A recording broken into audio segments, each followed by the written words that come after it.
A história do nascimento e infância de Jesus Cristo se desenrola na região historicamente conhecida como Terra Santa, um território estratégico no Oriente Médio que hoje compreende Israel, Palestina e partes da Jordânia. Na época de Jesus, essa área estava sob domínio do Império Romano, dividida em províncias como a Judéia ao sul, Galiléia ao norte e Samaria no centro. A região era um caldeirão cultural e religioso, com Jerusalém como coração espiritual do judaísmo e rotas comerciais que ligavam continentes. Tudo começa em Nazaré, uma pequena cidade na Galiléia, onde Maria recebe a visita surpreendente do anjo Gabriel. O anúncio de que ela daria à luz o Messias acontece nesta cidade obscura, longe dos centros de poder, mostrando desde o início o paradoxo divino. O Rei dos Reis seria criado na humilde Nazaré, mas o nascimento não ocorreria ali. Uma ordem do imperador Augusto para o censo romano obrigou José, descendente de Davi, a viajar com sua esposa grávida até Belém, a cidade ancestral de sua linhagem. Essa jornada de aproximadamente 150 quilômetros, que levava cerca de 5 dias pelas estradas poeirentas da Judéia, não foi mera coincidência. Belém era o local profetizado por Miqueias séculos antes como o berço do Messias, e Deus usou um decreto político pagão para cumprir sua palavra. Em Belém, o filho prometido nasceu em condições humildes, numa manjedoura, cercado não por nobres, mas por pastores, os primeiros a receberem o anúncio celestial. A adoração dos magos do Oriente, que seguiram uma estrela misteriosa até encontrar o menino, confirmou sua identidade real, mas também desencadeou uma sequência dramática de eventos. Herodes, o rei tirano da Judéia, ao saber do nascimento de um rei dos judeus, sentiu-se ameaçado e ordenou o massacre das crianças de Belém. Mas José, alertado em sonho por um anjo, fugiu com Maria e Jesus para o Egito, repetindo assim o antigo êxodo de Israel, mas agora na direção inversa. Essa jornada perigosa de cerca de 400 quilômetros através do deserto do Sinai levou a família a um refúgio seguro longe do alcance de Herodes, cumprindo mais uma profecia. Do Egito chamei o meu filho. Após a morte de Herodes, um novo aviso angelical permitiu o retorno, mas não para Belém. Descobrindo que Arquelau, filho igualmente cruel de Herodes, governava a Judéia, José levou a família para Nazaré, na Galiléia, onde Jesus cresceria longe das intrigas políticas de Jerusalém. Essa decisão estratégica cumpriu mais um aspecto profético, que ele seria chamado Nazareno, associando-o tanto à humildade quanto ao desprezo que os judeus tinham pelos galileus. Em Nazaré, o menino Jesus viveu uma vida comum, aprendendo o ofício de carpinteiro com José, crescendo em sabedoria e estatura, até que aos 12 anos revelou um vislumbre de sua identidade única durante uma peregrinação familiar a Jerusalém. Perdido por 3 dias, foi encontrado no templo, dialogando com os mestres da lei, surpreendendo a todos com seu entendimento. Quando questionado por seus pais angustiados, sua resposta, "Não sabíeis que eu devia estar na casa de meu pai?", ecoou como a primeira declaração pública de sua missão divina. Após esse episódio, a narrativa bíblica silencia sobre sua juventude, apenas afirmando que ele crescia em sabedoria, estatura e graça, até emergir novamente cerca de 18 anos depois. Esse silêncio da Bíblia é conhecido como os anos ocultos de Jesus. E embora não haja relatos canônicos desse período, estudiosos sugerem que ele viveu uma vida comum em Nazaré, trabalhando como carpinteiro e aprofundando-se nas tradições judaicas.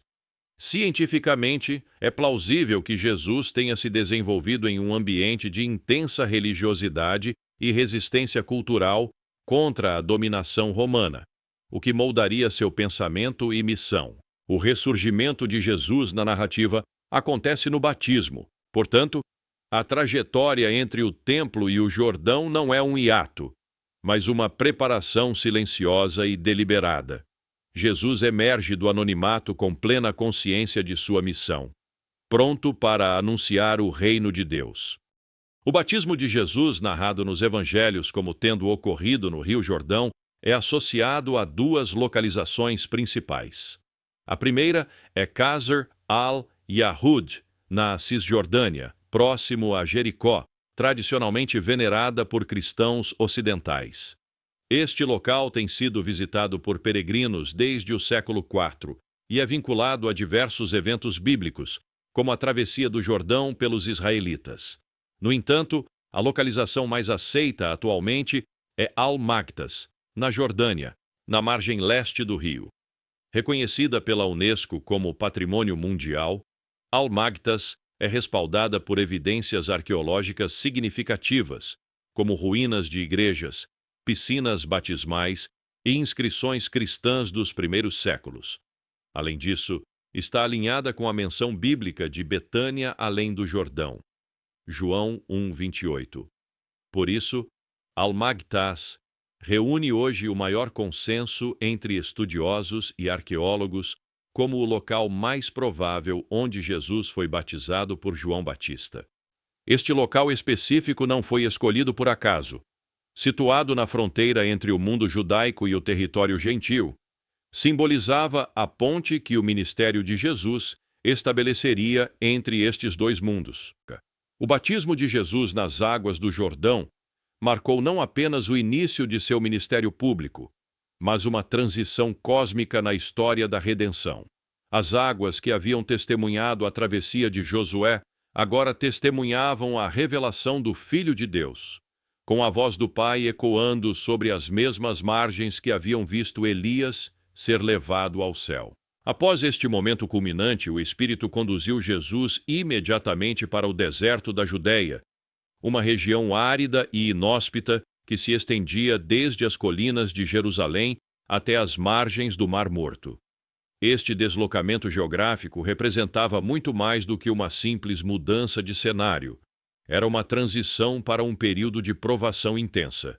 O deserto, na tradição judaica, sempre fora lugar de encontro com Deus e de teste espiritual, como demonstraram as experiências de Moisés e Elias.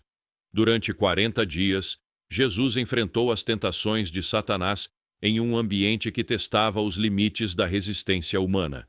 A geografia acidentada do deserto, com seus penhascos abruptos e vales profundos, tornou-se o cenário para o confronto definitivo entre a obediência perfeita e a tentação. Cada sugestão do diabo, transformar pedras em pão, lançar-se do pináculo do templo, adorar para ganhar os reinos do mundo, foi meticulosamente respondida com a palavra de Deus, demonstrando que Jesus era o verdadeiro Israel que permanecia fiel, onde o povo outrora havia falhado. O retorno de Jesus da solidão do deserto para as áreas habitadas da Galileia marcou o início efetivo de seu ministério público.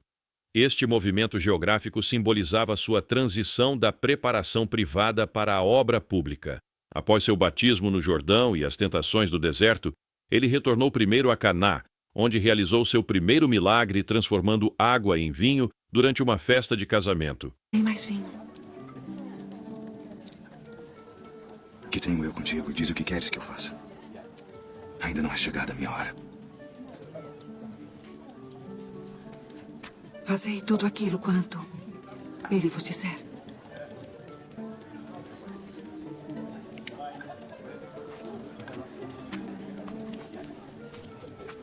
Enchei de água essas talhas. Enchê-las.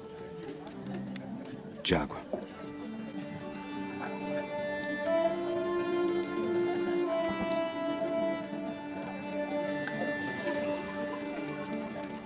Vá servir ao anfitrião da festa.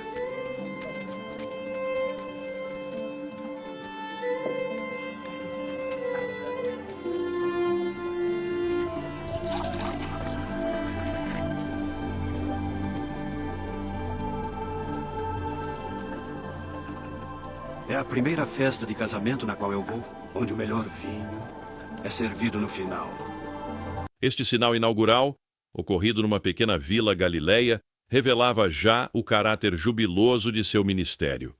De Caná, Jesus desceu para Cafarnaum, na margem noroeste do Mar da Galileia, que se tornaria sua base operacional. A escolha de Cafarnaum era estratégica. Situada na Via Maris, importante rota comercial, a cidade permitia que sua mensagem se espalhasse rapidamente. Foi aqui que Jesus chamou seus primeiros discípulos, Pedro, André, Tiago e João, pescadores que deixaram imediatamente suas redes para segui-lo. O ministério galileu de Jesus caracterizou-se por ensino intensivo e milagres impressionantes. Nas colinas ao redor do Mar da Galileia, ele proferiu o Sermão da Montanha, redefinindo radicalmente os valores do reino.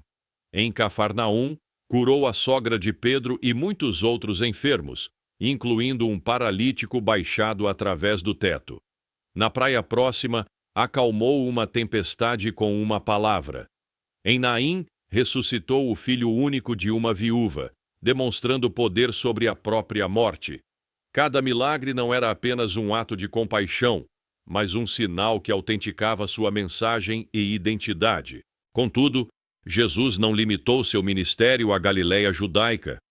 Resultou no encontro transformador com a mulher no poço de Jacó, em Sicar. Este diálogo revolucionário, onde Jesus revelou ser o Messias primeiro a uma mulher samaritana de má reputação, demonstrava o alcance universal de sua missão. A receptividade dos samaritanos contrastou marcadamente com a crescente oposição que Jesus enfrentava em território judaico. O ministério de Jesus também se estendeu para regiões predominantemente gentias, como a Decápolis a leste do Mar da Galileia. Aqui ele libertou o endemoninhado Gerazeno, permitindo que o homem curado se tornasse o primeiro missionário gentio. Em Tiro e Sidom, na Fenícia, curou a filha de uma mulher síro-fenícia, elogiando sua fé como não encontrara em Israel. Estes deslocamentos para território gentio mostravam que a salvação não estava limitada ao povo judeu. À medida que seu ministério progredia, Jesus fez várias viagens a Jerusalém para as festas judaicas, cada uma marcada por confrontos crescentes com as autoridades religiosas. Na primeira purificação do templo, ele demonstrou seu zelo pela casa de seu pai. Em outra ocasião, no tanque de Betesda, curou um paralítico no sábado, desafiando diretamente as interpretações farisaicas da lei. Estes eventos em Jerusalém preparavam o terreno para o clímax de seu ministério. O ministério galileu atingiu seu ápice com a confissão de Pedro em Cesareia de Filipe, aos pés do monte Hermon, onde Simão Pedro declarou: "Tu és o Cristo, o Filho do Deus vivo." Logo depois, no Monte da Transfiguração, tradicionalmente identificado como o Monte Tabor, Jesus revelou sua glória divina a Pedro, Tiago e João, confirmando sua identidade messiânica. A fase final do ministério público viu Jesus se concentrando cada vez mais na preparação dos discípulos para sua partida.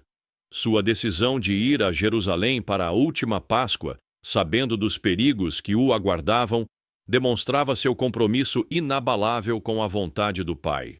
A ressurreição de Lázaro em Betânia, um milagre tão impressionante que acelerou os planos dos líderes religiosos para matá-lo, foi o último grande sinal antes da paixão. Os eventos decisivos da paixão, morte e ressurreição de Jesus concentraram-se na cidade de Jerusalém e seus arredores, durante a celebração da Páscoa judaica no ano 30 d.C. Esta cidade sagrada, situada nas colinas da Judéia a cerca de 760 metros acima do nível do mar, era o coração religioso do judaísmo e o palco perfeito para o cumprimento da redenção. A geografia de Jerusalém, com seu vale profundo e montanhas circundantes, tornou-se testemunha silenciosa dos eventos mais transcendentais da história cristã. A semana final começou com a entrada triunfal de Jesus em Jerusalém, vindo de Betfagé e Betânia, no Monte das Oliveiras. A descida pela encosta oriental, com a vista panorâmica do templo, foi cuidadosamente planejada. O Messias entrava na cidade exatamente como Zacarias havia profetizado, montado num jumento. A multidão que o aclamava com ramos de palmeiras não compreendia que este rei vinha para sofrer, não para guerrear. Nos dias seguintes, Jesus ensinou diariamente no templo, confrontando os líderes religiosos em seus próprios domínios. A purificação do templo, quando expulsou os cambistas, foi um ato simbólico de juízo contra um sistema religioso corrupto que havia perdido seu propósito original. A localização do cenáculo, onde ocorreu a última ceia, no Monte Sião, na parte alta da cidade, tinha profundo significado. Neste lugar, Jesus instituiu a Eucaristia, transformando para sempre o significado da Páscoa. A caminhada subsequente para o Getsêmani, no Vale do Cedron, ao pé do Monte das Oliveiras, marcou a transição da comunhão para a agonia. O Jardim de Oliveiras, com suas árvores seculares, tornou-se o cenário da angústia mais profunda de Jesus, onde suou gotas de sangue enquanto se submetia à vontade do Pai. A prisão de Jesus no Getsêmani levou-o primeiro à casa do ex-sumo sacerdote Anás, depois à residência de Caifás, o atual sumo sacerdote, localizadas na Cidade Alta. O julgamento religioso perante o Sinédrio ocorreu provavelmente na chamada Sala das Pedras Talhadas. Ao amanhecer, Jesus foi levado ao pretório, a residência oficial de Pôncio Pilatos, tradicionalmente identificado com a Fortaleza Antônia, ao norte do templo. O percurso entre estes locais revela a humilhação progressiva do Filho de Deus, de jardim sagrado a tribunal pagão. O caminho para o Gólgota, tradicionalmente chamado Via Dolorosa, levou Jesus pelas ruas íngremes de Jerusalém até o local da execução fora dos muros da cidade. O Gólgota, uma pequena elevação rochosa com forma de caveira, foi escolhido pelos romanos por sua visibilidade pública, uma demonstração de poder imperial. A proximidade com a cidade garantia que muitos testemunhassem a crucificação, incluindo as mulheres que o seguiam desde a Galileia. O sepultamento no túmulo novo de José de Arimateia, um jardim próximo ao Gólgota, cumpriu a profecia de Isaías de que o servo sofredor seria com os ricos na sua morte. O domingo da ressurreição começou antes do amanhecer, quando as mulheres foram ao túmulo e encontraram-no vazio. As aparições subsequentes ocorreram em vários locais. No jardim do sepulcro a Maria Madalena, na estrada de Emaús a 2 discípulos desanimados e no cenáculo aos discípulos reunidos. Cada encontro revelava um aspecto diferente da realidade da ressurreição. A ascensão final, no Monte das Oliveiras, completou o ciclo geográfico. De onde havia entrado triunfalmente em Jerusalém, Jesus agora partia visivelmente para o céu, prometendo voltar da mesma maneira. Esta jornada final em Jerusalém não foi aleatória, mas cuidadosamente orquestrada para cumprir todas as profecias messiânicas. Cada local, do Monte das Oliveiras ao Gólgota, foi palco de eventos que transformaram para sempre a relação entre Deus e a humanidade. A geografia da paixão não é mero cenário, mas parte integrante da narrativa redentora, testemunhando que o Filho de Deus realmente andou entre nós e transformou para sempre os lugares por onde passou. Jerusalém era uma cidade vibrante, com cerca de 80.000 habitantes, misturando judeus, romanos e mercadores. O templo era seu centro religioso, cercado por mercados e vielas movimentadas. A arquitetura mesclava grandiosos edifícios herodianos com casas simples, sob o domínio romano, e a tensão política da época. A cidade fervilhava com peregrinos durante a Páscoa, incluindo Jesus e seus discípulos, que chegaram dias antes da festividade. As últimas 24 horas de Jesus começam no cenáculo. Após a última ceia com seus discípulos no cenáculo, uma sala ampla no andar superior de uma casa em Jerusalém, Jesus e seus seguidores saem em direção ao Monte das Oliveiras. O cenáculo, tradicionalmente localizado no que hoje é conhecido como o Monte Sião, ficava dentro dos muros da Cidade Alta. Jesus e os discípulos deixam a casa, onde celebraram a Páscoa, e descem pelas ruas estreitas e escuras de Jerusalém.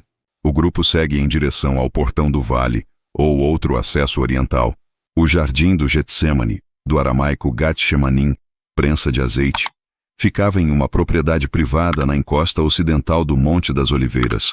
Ali Jesus se afasta dos discípulos e entra em profunda angústia. Seu suor torna-se como gotas de sangue, um fenômeno médico raro chamado hematidrose, causado por estresse extremo. Ele ora 3 vezes, submetendo-se à vontade do Pai. Não seja como eu quero, mas como tu queres. Enquanto isso, os discípulos, exaustos, adormecem. Judas, que havia deixado a última ceia mais cedo, chega com uma tropa de soldados romanos e guardas do templo. Ele identifica Jesus com um beijo, um sinal combinado com as autoridades. Os soldados então prendem Jesus. Pedro reage cortando a orelha de Malco, um servo do sumo sacerdote. Mas Jesus o repreende e cura o ferido.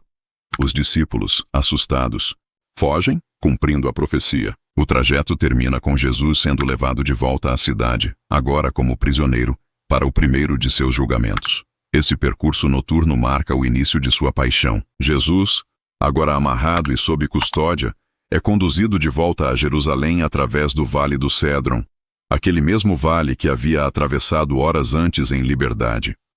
A subida íngreme do vale em direção à cidade era fisicamente cansativa, especialmente para alguém que acabara de passar por intenso estresse emocional e físico no Getsemane.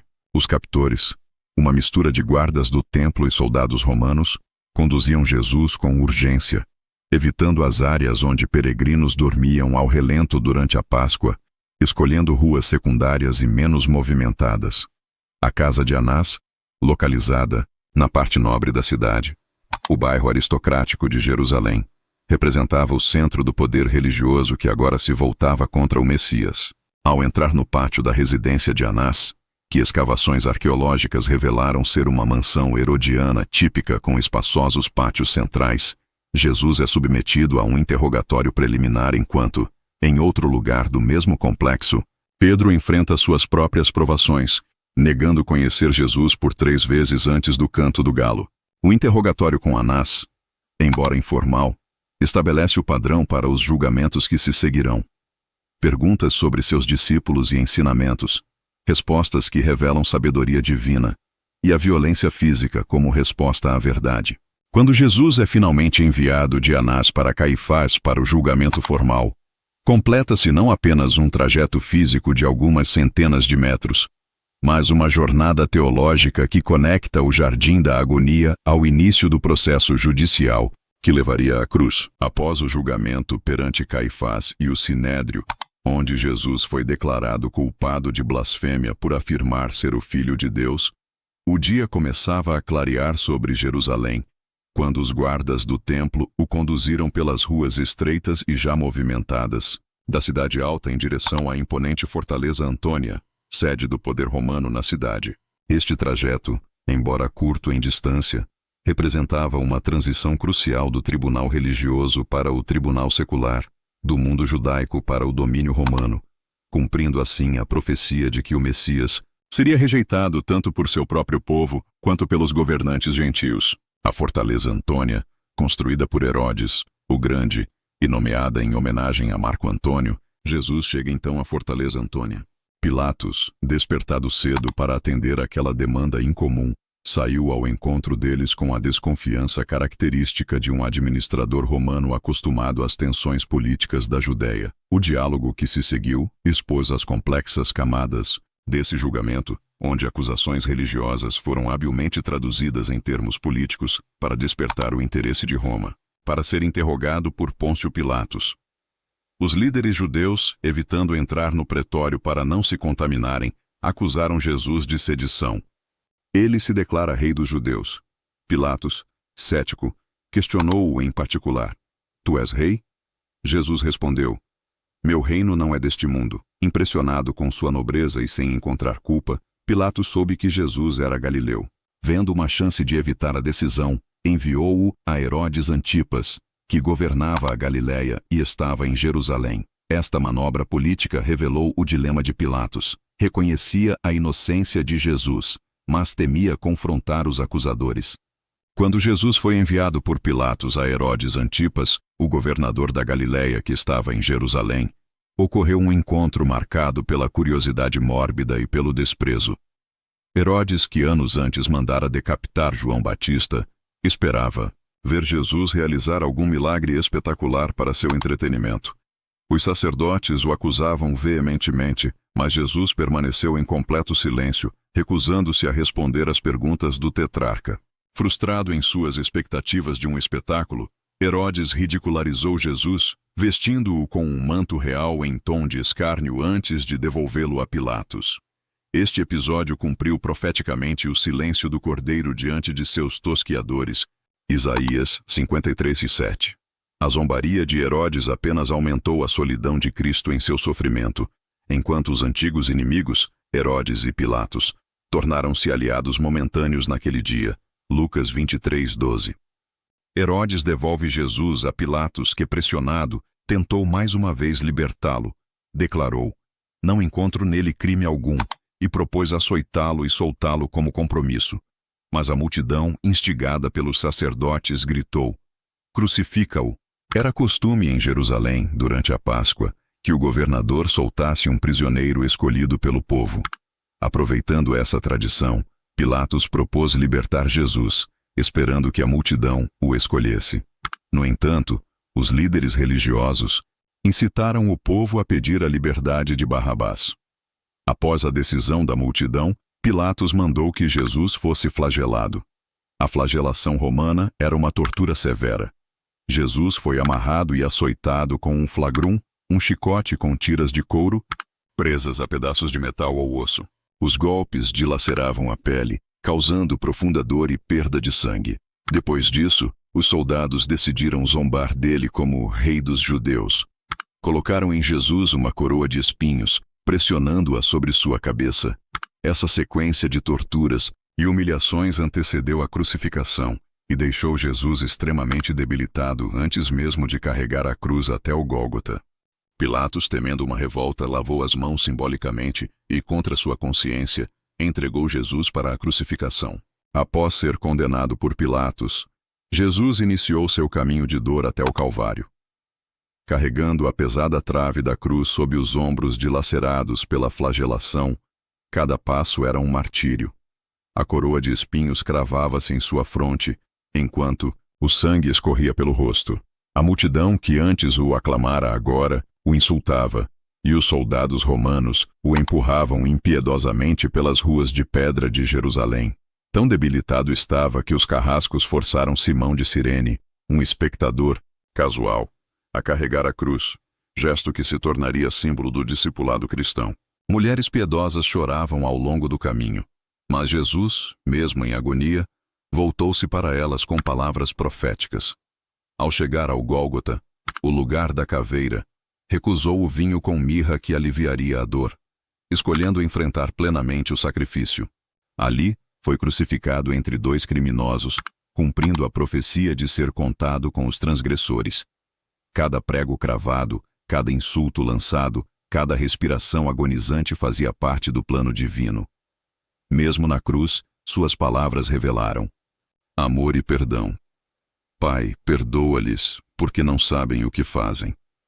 Quando finalmente entregou o Espírito, fenômenos sobrenaturais testemunharam o significado cósmico de sua morte.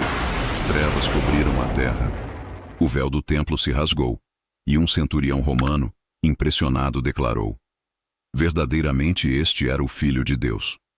O caminho que terminou na cruz tornou-se paradoxalmente o caminho da redenção para a humanidade. Como o sábado se aproximava, e segundo a lei judaica, corpos não podiam permanecer na cruz nesse dia sagrado, os líderes judeus pediram a Pilatos que os corpos fossem retirados.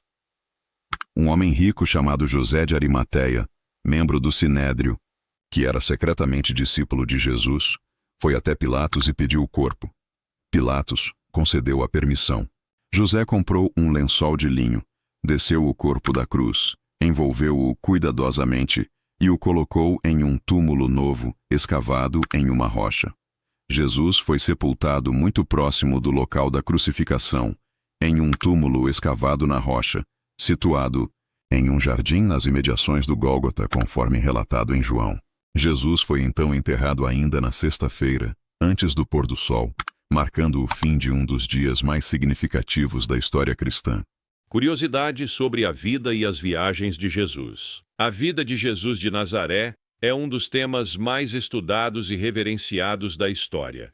Muito além dos eventos conhecidos de sua paixão e ressurreição, existem detalhes curiosos e profundos sobre sua trajetória, especialmente em relação às viagens que realizou por toda a região da Palestina do século I. Abaixo, reunimos fatos surpreendentes sobre esses caminhos percorridos que lançam luz sobre a missão, o contexto cultural e o propósito redentor do Filho de Deus. 1. Jesus percorreu centenas de quilômetros a pé. A maioria das viagens de Jesus foi feita a pé, em terrenos áridos, colinas e regiões montanhosas. Estima-se que, durante seu ministério público de cerca de 3 anos, Jesus tenha caminhado aproximadamente 4.000 a 5.000 quilômetros.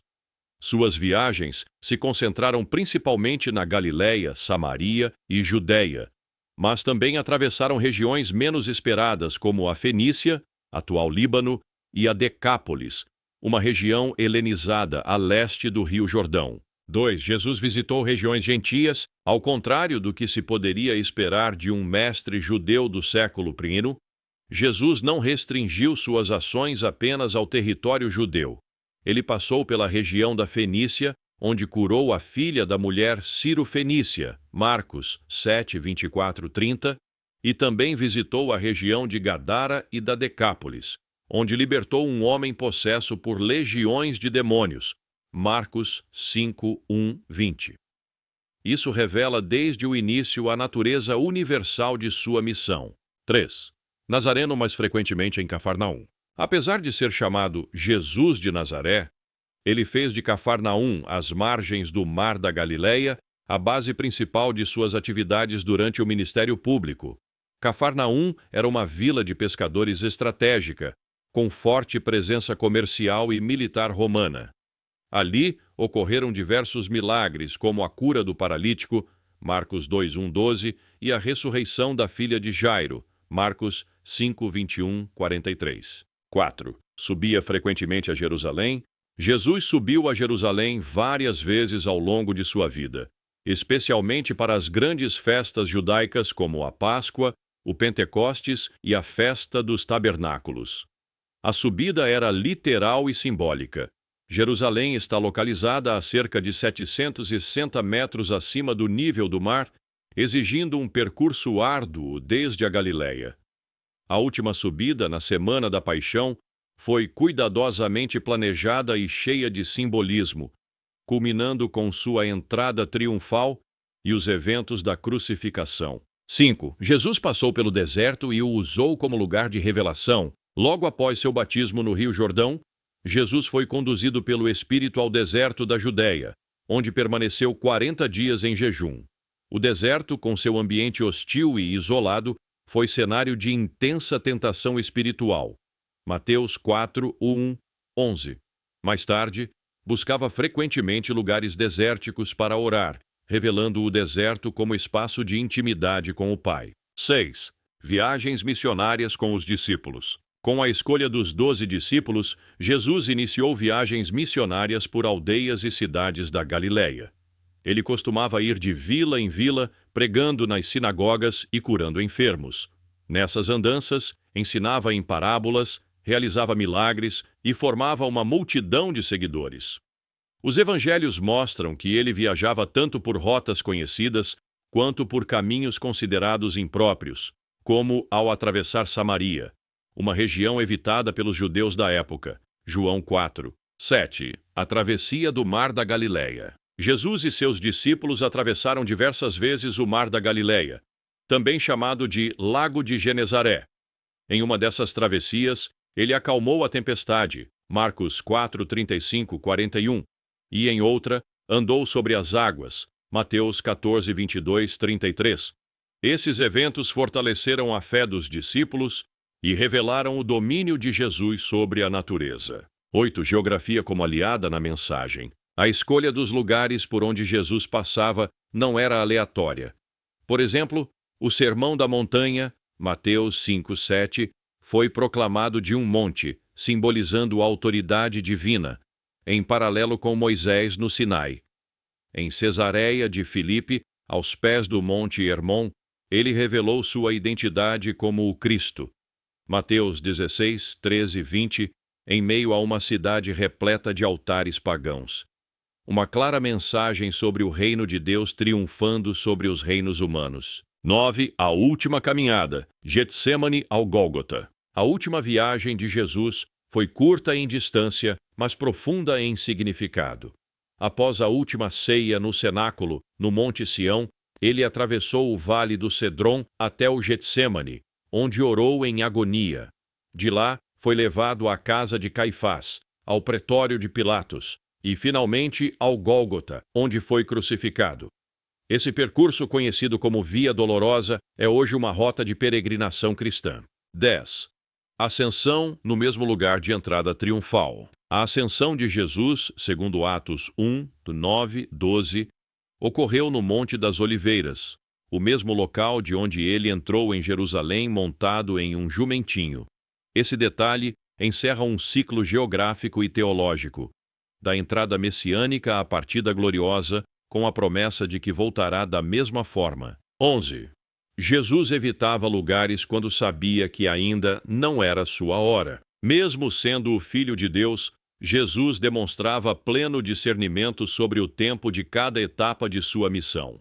Em diversas ocasiões, ele evitou lugares onde havia ameaça de morte, como Jerusalém, enquanto sua hora ainda não havia chegado. João 7, 6 dos 10. Isso mostra que suas viagens eram também estrategicamente conduzidas segundo a direção do Pai. 12. Jesus fez uma longa caminhada até as regiões de Tiro e Sidom. A viagem de Jesus até Tiro e Sidom, na atual costa do Líbano, surpreende por sua distância, cerca de 80 a 100 quilômetros da Galileia. Ali, atendeu a mulher Ciro-Fenícia, mostrando um avanço claro da missão para os gentios. Marcos 7, 24, 30. Esse deslocamento revela seu desejo de romper fronteiras culturais e espirituais. E 13. Ele cruzou a Samaria. Algo que judeus normalmente evitavam, os judeus geralmente contornavam Samaria para ir da Galileia a Jerusalém, por causa da inimizade histórica com os samaritanos. Mas Jesus escolheu passar por Samaria, João 4, onde teve o famoso diálogo com a mulher no poço. Ao fazer isso, ele mostrou que não fazia acepção de pessoas e que a salvação é para todos. 14. Usava o barco como púlpito natural. Nas margens do Mar da Galileia, multidões se aglomeravam para ouvi-lo. Para evitar ser comprimido e aproveitar a acústica da água, Jesus frequentemente usava um barco como púlpito flutuante. Lucas 5, 1, 3. Essa estratégia simples e eficaz ampliava o alcance da sua mensagem. 15. Visitava cidades pequenas e esquecidas. Jesus não buscava os grandes centros urbanos da época. Muitas de suas ações ocorreram em aldeias pequenas e simples, como Caná, Naim e Betânia. Isso revela seu apreço pelos humildes e marginalizados, alinhado com a profecia de Isaías. O povo que andava em trevas viu uma grande luz. Isaías 9, 2. 16. Sua infância no Egito cumpriu profecia e envolveu uma viagem longa. Após o nascimento, José foi avisado em sonho para fugir com Maria e o menino Jesus para o Egito. Mateus 2, 13, 15. A viagem tinha cerca de 500 quilômetros, o que era extremamente difícil com uma criança. Esse exílio temporário cumpria a profecia: do Egito chamei o meu filho. Oséias 11, 1. 17. Frequentava festas religiosas específicas. Jesus subia a Jerusalém em ocasiões-chave, como a Páscoa, João 2,13, a festa dos tabernáculos, João 7,10, e o Pentecostes. Essas festas atraíam multidões de toda a Judéia e regiões vizinhas, servindo como oportunidades para pregar a grandes públicos. 18. Sua transfiguração ocorreu no alto de uma montanha isolada. A transfiguração de Jesus, quando seu rosto brilhou como o sol e ele apareceu com Moisés e Elias, ocorreu no alto de uma montanha. provavelmente o Monte Tabor ou o Hermon. Isso reforça a tradição bíblica de revelações divinas em lugares altos, afastados da agitação humana. Mateus 17, 1, 8. 19. Passava madrugadas em oração nas montanhas. Antes de tomar decisões importantes, como a escolha dos 12 discípulos, Jesus passava a noite em oração em lugares elevados e isolados. Lucas 6, 12. Esses momentos demonstram sua constante conexão com o Pai e o valor que dava à comunhão espiritual, mesmo em meio a tantas demandas. 20. Ressuscitou e apareceu a discípulos em lugares diversos. Após ressuscitar, Jesus apareceu aos discípulos em Jerusalém, no caminho de Emaús e depois na Galiléia, mostrando que continuava a percorrer grandes distâncias. Suas aparições não foram apenas simbólicas, mas concretas, com encontros pessoais em diferentes regiões. Lucas 24, João 21, Mateus 28. A história de Moisés tem início em um período sombrio para os hebreus. Após a morte de José, o povo de Israel continuou a crescer no Egito. Por volta de 1526 a.C., um novo faraó que não conhecia José assumiu o trono e passou a temer o poder numérico dos hebreus. Para controlar essa população, ele os escravizou e impôs trabalhos forçados em construções como as cidades de Pitom e Ramessés, no nordeste do delta do Nilo. Além disso, ordenou que todos os meninos hebreus recém-nascidos fossem mortos. Foi nesse contexto que nasceu Moisés, da tribo de Levi. Sua mãe, Joquebede, o escondeu por 3 meses. Quando não pôde mais escondê-lo, preparou um cesto de junco, o revestiu com betume e breu e o colocou entre os juncos do rio Nilo. A filha do faraó o encontrou, teve compaixão e o adotou como seu filho, chamando-o de Moisés, que significa tirado das águas. Criado com status de príncipe egípcio, Moisés recebeu educação e formação na corte, mas nunca esqueceu suas origens hebraicas. Por volta de 1486 a.C., aos 40 anos, Atos 7, 23, viu um egípcio espancando um hebreu e, movido por compaixão, matou o agressor. Quando percebeu que o assassinato se tornara conhecido, fugiu do Egito rumo ao deserto de Midian, localizado a leste da península do Sinai, no território que hoje pertence à Arábia Saudita. Ali, Moisés encontrou abrigo na casa de Jetro, sacerdote de Midian, e se casou com Zípora, uma das filhas de Jetro. Trabalhou como pastor por 40 anos, guiando rebanhos pelas terras áridas entre o Monte Horebe e o deserto. Com 80 anos de idade, enquanto pastoreava o rebanho de seu sogro, Moisés chegou ao Monte Horebe, também conhecido como Monte Sinai. Foi ali que teve um encontro que mudaria sua vida e a história de seu povo. Deus apareceu a ele numa sarça ardente que queimava sem se consumir. Do meio da chama, Deus o chamou pelo nome e o comissionou para uma missão grandiosa: libertar os filhos de Israel da escravidão no Egito. Temeroso e inseguro, Moisés apresentou diversas objeções. Não sabia falar bem, não sabia como convencer o povo ou o faraó. Deus, então, prometeu estar com ele e enviou seu irmão Arão como porta-voz.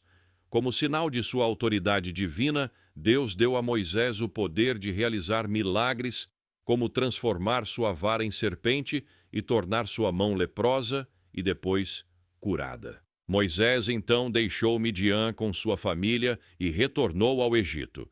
No caminho, teve um encontro misterioso com o Senhor, que quase lhe tirou a vida, mas foi poupado após Zípora circuncidar seu filho, reafirmando a aliança com Deus. De volta ao Egito, Moisés e Arão foram até o palácio e anunciaram ao faraó, possivelmente Ramsés II ou Tutmés III, segundo teorias cronológicas, a ordem de Deus: deixa o meu povo ir.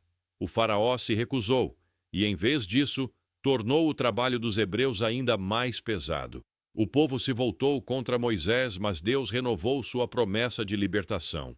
Então, começaram as 10 pragas que Deus enviou ao Egito como juízo: água transformada em sangue, rãs, piolhos, moscas, peste no gado, úlceras, chuva de pedras, granizo, gafanhotos, trevas e, por fim, a morte dos primogênitos. Essas pragas atingiram todo o Egito, mas poupavam os israelitas. Antes da última praga, Deus instituiu a Páscoa, uma celebração na qual cada família israelita deveria sacrificar um cordeiro e marcar os umbrais das portas com seu sangue. Quando o anjo da morte passou pelo Egito, matou os primogênitos egípcios, inclusive o filho do faraó, mas passou por cima das casas marcadas. Por volta de 1446 a.C., com o coração partido, o faraó finalmente permitiu que os hebreus partissem. Cerca de 600.000 homens, além de mulheres, crianças e animais, saíram do Egito. Essa multidão, guiada por Moisés, partiu de Ramessés e seguiu rumo a Sucote, depois a Etã, na direção do deserto. Deus os guiava de dia com uma coluna de nuvem e de noite com uma coluna de fogo. Porém, o faraó mudou de ideia e enviou seu exército para persegui-los. O povo se viu encurralado entre o Mar Vermelho e os egípcios. Mas Deus ordenou a Moisés que estendesse sua vara sobre o mar e as águas se abriram. Os israelitas atravessaram o mar a seco. Quando os egípcios tentaram seguir o mesmo caminho, as águas se fecharam sobre eles, afogando todo o exército. A vitória foi completa. Moisés e o povo celebraram com cânticos e louvor a Deus. Estavam finalmente livres. Após a dramática travessia do Mar Vermelho, ocorrida por volta de 1446 a.C., Moisés guiou o povo de Israel rumo ao deserto, iniciando uma jornada que seria marcada por milagres, dificuldades, aprendizados e uma nova aliança com Deus. Saindo da margem oriental do mar, os israelitas seguiram para o deserto de Sur, onde, após 3 dias de marcha sem encontrar água, chegaram a Mara. Lá, encontraram águas amargas, que Moisés tornou potáveis após clamar a Deus, que lhe mostrou um pedaço de madeira para lançar nas águas. Continuaram então até Elim, onde encontraram 12 fontes de água e 70 palmeiras. Um raro e bem-vindo descanso no meio do ambiente árido. De Elim, seguiram para o deserto de Sim, entre Elim e o Sinai, no 2º mês após a saída do Egito. Já começavam a reclamar da fome, lembrando dos tempos em que tinham carne e pão no Egito, mesmo que em meio à escravidão. Deus então enviou o maná, alimento que caía do céu como orvalho, e codornizes, aves que apareciam à tarde para que o povo tivesse carne. Essas provisões milagrosas acompanhariam os israelitas por 40 anos no deserto. Deus também instruiu que o maná fosse recolhido diariamente, exceto no 7º dia, o sábado, instituindo ali a prática do descanso semanal como parte do relacionamento com ele. Continuando a jornada, chegaram a Refidim, onde novamente não havia água. Mais uma vez, o povo murmurou e acusou Moisés de trazê-los para morrer de sede. Deus então mandou Moisés ferir uma rocha no monte Horebe, de onde brotou água para saciar todo o povo. Em Refidim também ocorreu a primeira batalha contra os amalequitas. Moisés subiu um monte com o cajado de Deus em mãos, e enquanto mantinha os braços erguidos, Israel vencia. Quando se cansava, Arão e Hur o ajudavam a manter os braços levantados. Assim, Josué liderou os israelitas na vitória. Pouco tempo depois, Jetro, sogro de Moisés, veio ao encontro do povo e aconselhou Moisés a nomear líderes entre os israelitas para julgar as causas mais simples, enquanto ele cuidaria apenas das mais difíceis. Esse conselho foi seguido e ajudou a organizar melhor o povo, que agora já se aproximava de cerca de 2 milhões de pessoas, considerando homens, mulheres e crianças. Finalmente, no 3º mês após a saída do Egito, os israelitas chegaram ao pé do Monte Sinai, também chamado Horebe, localizado possivelmente na região sul da península do Sinai. Acamparam ali, e foi nesse lugar que um dos momentos mais significativos da história bíblica aconteceu: a aliança entre Deus e Israel. Moisés subiu ao monte, onde Deus falou com ele e propôs um pacto. Se o povo obedecesse à sua voz e guardasse a aliança, seria para ele um povo especial, um reino de sacerdotes e uma nação santa. O povo, unânime, respondeu que faria tudo o que o Senhor dissesse. Deus então ordenou que o povo se preparasse, se purificasse e não se aproximasse do monte por 3 dias. No terceiro dia, o Sinai fumegava, relâmpagos cruzavam o céu, trovões ressoavam e o som de trombetas crescia. Deus havia descido sobre o monte. Moisés subiu, sozinho, e ali recebeu os 10 mandamentos, escritos pelo dedo de Deus em tábuas de pedra. Os mandamentos estabeleciam a base moral e espiritual da aliança: adoração exclusiva ao Senhor, respeito ao nome de Deus, observância do sábado, honra aos pais, proibição de assassinato, adultério, roubo, falso testemunho e cobiça. Mas enquanto Moisés permanecia 40 dias e noites no monte, o povo ficou impaciente. Com medo de que Moisés tivesse morrido, pediram a Arão que fizesse um Deus para guiá-los. Arão, pressionado, recolheu brincos de ouro e moldou um bezerro, dizendo: Este é o teu Deus, ó Israel, que te tirou da terra do Egito. O povo celebrou com danças, festas e sacrifícios diante da imagem. No alto do monte, Deus revelou a Moisés o pecado do povo e ameaçou destruí-los, propondo reiniciar tudo a partir de Moisés. Porém, Moisés intercedeu, apelando à promessa feita a Abraão, Isaque e Jacó. Descendo do monte, Moisés viu o povo em idolatria. Cheio de indignação, quebrou as tábuas da lei aos pés do monte e destruiu o bezerro de ouro, moendo-o até virar pó. Repreendeu Arão e ordenou que os levitas punissem os rebeldes. 3.000 homens morreram naquele dia. Depois Moisés voltou a interceder pelo povo, oferecendo até sua própria vida como sacrifício. Deus ouviu, perdoou, mas declarou que não subiria com eles no meio do povo, por causa de sua rigidez de coração.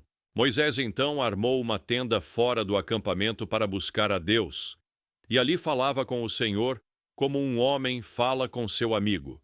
Implorou que a presença de Deus continuasse com eles, e Deus renovou sua promessa. Moisés pediu ainda para ver a glória divina. Deus respondeu que nenhum homem poderia ver sua face e viver, mas permitiu que Moisés visse suas costas, abrigando-o na fenda de uma rocha. Novas tábuas foram esculpidas, e Moisés subiu outra vez ao Sinai, onde permaneceu mais 40 dias. Recebeu novamente a lei, além de instruções detalhadas sobre o tabernáculo, uma tenda sagrada onde Deus habitaria no meio de seu povo. O povo, agora arrependido, ofertou com generosidade ouro, prata, tecidos, peles e madeira para a construção do tabernáculo. Artífices como Bezalel e Aholiabe foram capacitados por Deus para executar o trabalho com excelência. O tabernáculo foi erguido e consagrado, assim como os sacerdotes. A glória do Senhor encheu a tenda, a ponto de Moisés não poder entrar. A nuvem que cobria o tabernáculo passaria a indicar quando o povo deveria partir ou acampar. Deus agora habitava entre eles, guiando cada passo. Com a aliança restaurada e a lei estabelecida, o povo estava pronto para seguir rumo à terra prometida. Uma jornada que ainda traria muitos desafios, mas agora com uma identidade renovada. O povo de Deus, conduzido por sua presença. Após cerca de 1 ano no Monte Sinai, onde receberam leis e instruções divinas, os israelitas partiram rumo à terra prometida por volta de 1445 a.C.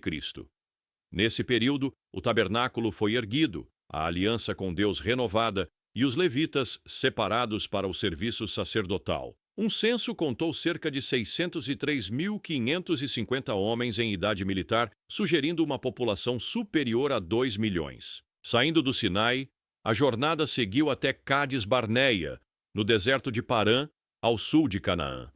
Nesse trajeto, o povo enfrentou episódios de rebelião e punição divina, como em Taberá, Quibrote Hataavá e Azerote. Em Cádiz, Moisés enviou 12 espias para explorar Canaã, de onde retornaram após 40 dias, percorrendo desde o Neguebe até Reob, ao norte. Apesar dos relatos sobre a fertilidade da terra, o povo se recusou a avançar por medo dos habitantes, sendo então condenado a vagar 40 anos no deserto. Continuando pelo deserto, passaram novamente por Cádiz, onde Moisés desobedeceu a Deus ao ferir a rocha, perdendo o direito de entrar na terra prometida. A rebelião de Corá ocorreu nesse mesmo período. Israel então contornou Edom e avançou ao leste de Canaã, enfrentando e derrotando os reis amorreus Seom e Og, conquistando terras entre os rios Arnon e Jaboque até Bazã, que foram dadas às tribos de Ruben, Gade e metade de Manassés. Por fim, acamparam nas planícies de Moabe, junto ao rio Jordão, em frente a Jericó. Ali enfrentaram a última grande crise com o episódio de Baal-Peor. Moisés, com 120 anos, subiu ao monte Nebo, viu a terra prometida e morreu. Josué assumiu a liderança e preparou o povo para cruzar o Jordão e conquistar Canaã. Moisés é uma das figuras mais emblemáticas da história bíblica, conhecido por libertar os hebreus da escravidão egípcia, atravessar o Mar Vermelho e receber os 10 mandamentos no Monte Sinai. Mas além dos relatos mais populares, há muitos detalhes pouco conhecidos que revelam aspectos surpreendentes de sua vida, seu caráter e sua missão. Essas curiosidades nos ajudam a compreender melhor não apenas o líder de Israel, mas também o homem que lutou, errou e se entregou por completo ao chamado divino. Para começar, o próprio nome Moisés carrega um simbolismo interessante. Muitas pessoas pensam que o nome foi dado apenas por Faraó ao ser retirado das águas, mas há um detalhe histórico e linguístico importante. O nome vem do termo egípcio Mesu, que significa nascido de ou filho de, como nos nomes Tutmoses ou Ramessés. A tradição hebraica reinterpretou esse nome a partir do verbo machá, que significa tirar, conectando-o diretamente à forma como foi salvo das águas do Nilo. Essa fusão entre o significado egípcio e o hebraico já mostra como Moisés vivia entre dois mundos, o da realeza do Egito e o do povo hebreu oprimido. Antes de seguirmos com as curiosidades, não se esqueça de se inscrever em nosso canal e ativar o sininho para ficar por dentro de todas as novidades. Outra curiosidade envolve o cajado de Moisés. Usado para realizar os milagres diante de Faraó, abrir o Mar Vermelho e fazer sair água da rocha, esse cajado tem uma história anterior à sarça ardente. Segundo tradições judaicas extrabíblicas, o cajado era uma relíquia antiga que pertencia a Jetro, sogro de Moisés, e era considerado sagrado. Algumas fontes rabínicas dizem que o cajado havia sido passado desde Adão, carregando simbolismo e poder ao longo das gerações. Isso o torna não apenas uma ferramenta, mas um elo simbólico com a história sagrada. Quando Moisés retornou do deserto de Midian ao Egito, levou consigo sua esposa Zípora e seus filhos. No caminho, porém, ocorre uma cena enigmática e pouco comentada. Em Êxodo 4, 24, 26, o texto diz que o Senhor procurou matar Moisés.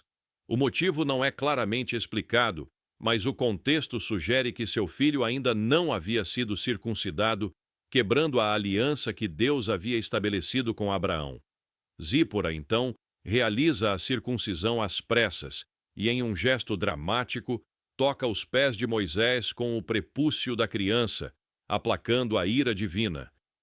Esse evento mostra como até mesmo Moisés, o grande líder, foi confrontado por Deus por negligenciar um mandamento crucial e como sua esposa teve papel vital em sua sobrevivência e missão. Outra curiosidade pouco discutida é que, apesar da importância de Moisés, seus 2 filhos, Gerson e Eliezer, não assumiram papéis de destaque entre o povo de Israel. Diferente de líderes posteriores, cujos filhos herdavam autoridade espiritual ou política, os filhos de Moisés permanecem quase invisíveis no relato bíblico. Isso reforça a ideia de que o chamado e a liderança entre o povo de Deus não eram herdados por linhagem, mas conferidos diretamente por Deus. Moisés foi educado no palácio de Faraó e, segundo Atos 7:22, aprendeu toda a sabedoria dos egípcios. Isso significa que teve acesso às melhores escolas, às ciências, matemática, astronomia, arquitetura e até medicina do tempo. Tal educação talvez explique por que Moisés foi capaz de organizar um povo tão numeroso com tanta precisão, desde o sistema judicial até o acampamento em torno do tabernáculo. Ao mesmo tempo, essa formação reforça como Deus pode usar talentos seculares para propósitos espirituais. Um aspecto físico interessante aparece após Moisés descer do Monte Sinai com as tábuas da lei. O texto de Êxodo 34, 29 e 35 relata que seu rosto resplandecia por ter falado com Deus, a ponto de os israelitas temerem aproximar-se. Ele passou a usar um véu no rosto ao lidar com o povo, removendo-o apenas para entrar na presença divina. Esse fenômeno tornou-se um símbolo do impacto direto da glória de Deus sobre o ser humano e também uma forma de preservar a reverência do povo à autoridade espiritual que Moisés representava. Poucos se lembram de que Moisés também era poeta e compositor. Ele escreveu o Cântico de Moisés, registrado em Deuteronômio 32, uma canção que mistura louvor, advertência e profecia.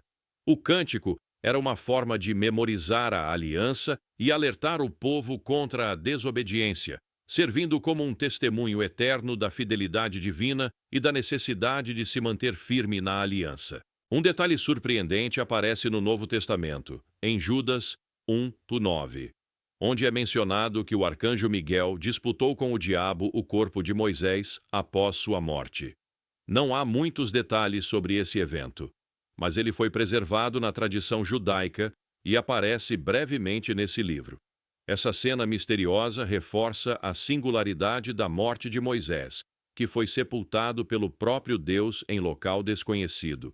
Embora tenha sido proibido de entrar na Terra Prometida devido a um ato de desobediência, Moisés apareceu centenas de anos depois ao lado de Elias durante a transfiguração de Jesus no monte, conforme registrado nos Evangelhos. Esse momento confirma que, embora sua jornada terrena tenha terminado no deserto, seu papel espiritual não havia cessado.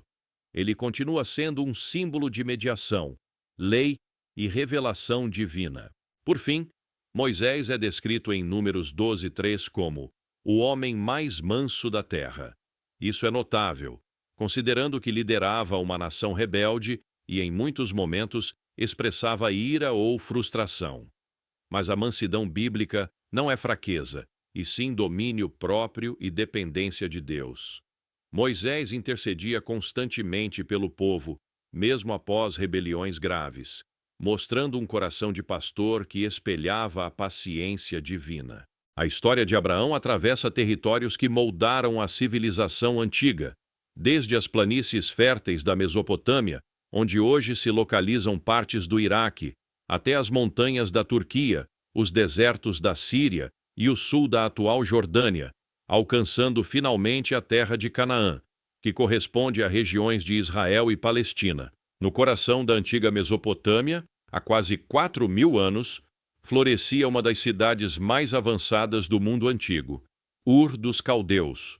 Localizada ao sul do atual Iraque, próxima ao rio Eufrates, Ur era um centro urbano sofisticado, lar de zigurates, escolas, bibliotecas e um culto poderoso ao deus Lua Nana. Foi neste cenário que nasceu Abrão, o homem que viria a ser conhecido como o pai da fé. Vivendo em meio a uma cultura politeísta e altamente desenvolvida, Abrão cresceu rodeado de ciência, religião e tradição. Por volta do ano de 2050 a.C., seu pai, Tera, decidiu partir de Ur com sua família rumo a Canaã, levando consigo Abrão, Sarai e Ló. No entanto, a jornada foi interrompida na cidade de Harã, ao norte, onde Tera morreu. Curiosamente, ali também era adorado o mesmo deus Lua de Ur. uma possível explicação para Tera ter escolhido aquele local como lar. Ali, em Harã, na região do atual sul da Turquia, o Deus invisível falou com Abrão pela primeira vez. Segundo Gênesis capítulo 12, versículo 1, Deus disse: Sai da tua terra, da tua parentela e da casa de teu pai para a terra que eu te mostrarei. Aos 75 anos, Abrão atendeu ao chamado. Deixou tudo para trás, guiado apenas pela fé em uma promessa ainda sem forma. Seguindo antigas rotas comerciais, atravessou o deserto sírio, passou pelas montanhas do atual Líbano e chegou à terra de Canaã. Seu primeiro destino foi Siquém, onde Deus reafirmou a promessa: À tua descendência darei esta terra. Ali, Abrão ergueu um altar, selando sua aliança com o Deus que o chamara. A jornada seguiu para Betel e Ai, onde mais uma vez ergueu um altar e invocou o nome do Senhor. Após um início promissor em Canaã, Abrão enfrentou seu primeiro grande teste. A terra prometida foi assolada por uma severa fome, como relatado em Gênesis, capítulo 12, versículo 10. Estudos arqueológicos e dados climáticos indicam que secas prolongadas foram comuns na região do Crescente Fértil entre os séculos 20 e 22 a.C. Frente à escassez, Abrão tomou uma decisão estratégica: descer ao Egito, terra irrigada pelas cheias do rio Nilo, onde ainda havia alimento. Mas a fome não foi seu único desafio. Ao aproximar-se do Egito, Abrão temeu pela segurança de Sarai, sua esposa, que mesmo com cerca de 65 anos, era de extraordinária beleza. Temendo ser morto, pediu que Sarai dissesse ser sua irmã. Como conta Gênesis, capítulo 12, versículos 11 a 13, essa meia-verdade visava protegê-lo, mas colocava em risco o plano divino. Sarai foi levada ao palácio do faraó, e Abrão foi agraciado com bens e servos. Porém, como descreve Gênesis, capítulo 12, versículo 17, o Senhor interveio. Pragas atingiram a casa do faraó. Por meios não detalhados, talvez revelações divinas ou consultas aos sacerdotes egípcios, o rei descobriu a verdade.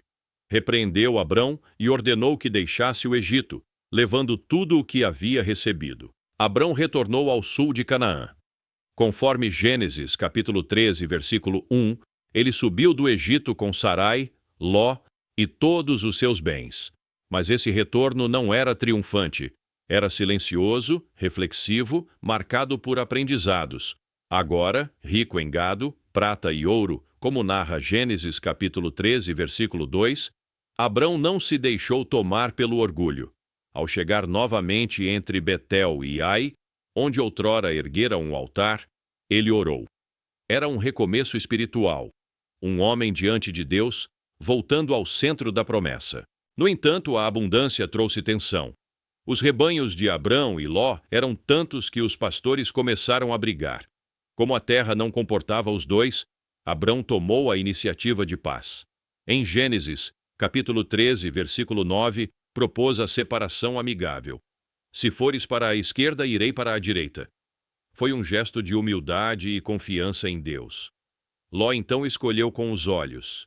Viu as férteis campinas do Jordão, semelhantes ao Éden e à terra do Egito, conforme Gênesis, capítulo 13, versículo 10.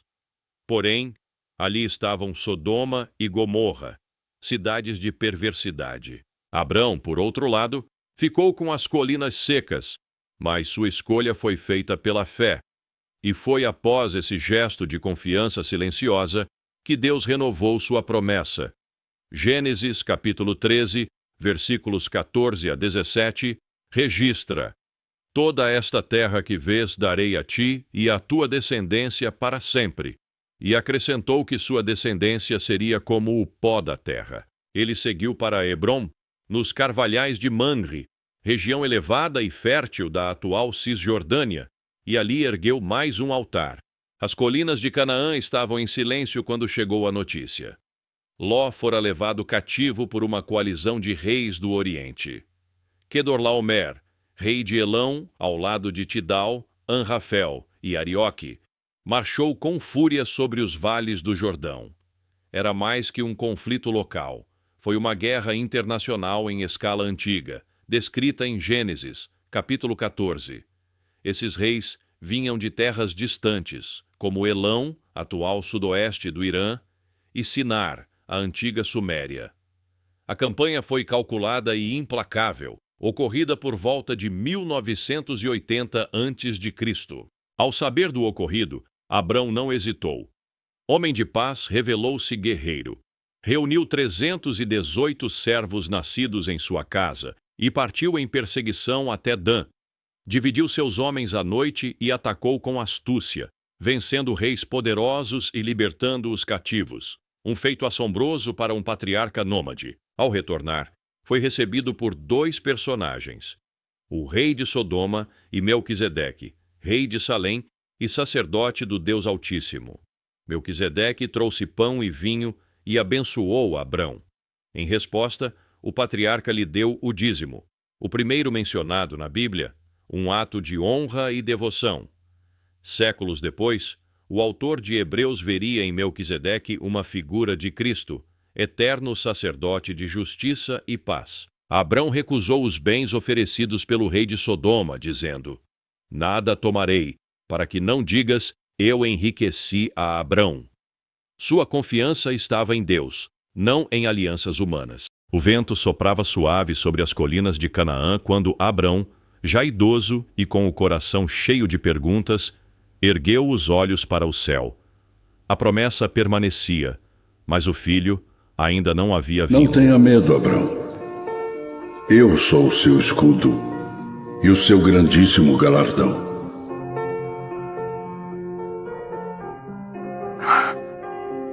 Senhor, o que vai me dar? Se continuo sem filhos, e o herdeiro que tenho é Eliezer de Damasco.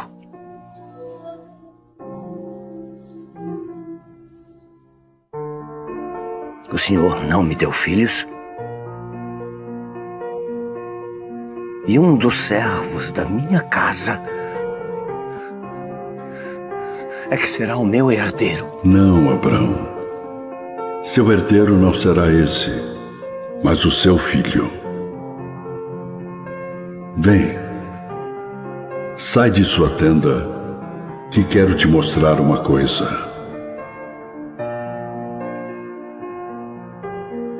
Olha para o céu e veja se é possível contar as estrelas. Assim será a sua descendência. Eu sou o Senhor, que te tirei de Ur dos Caldeus, para te dar essa terra como herança.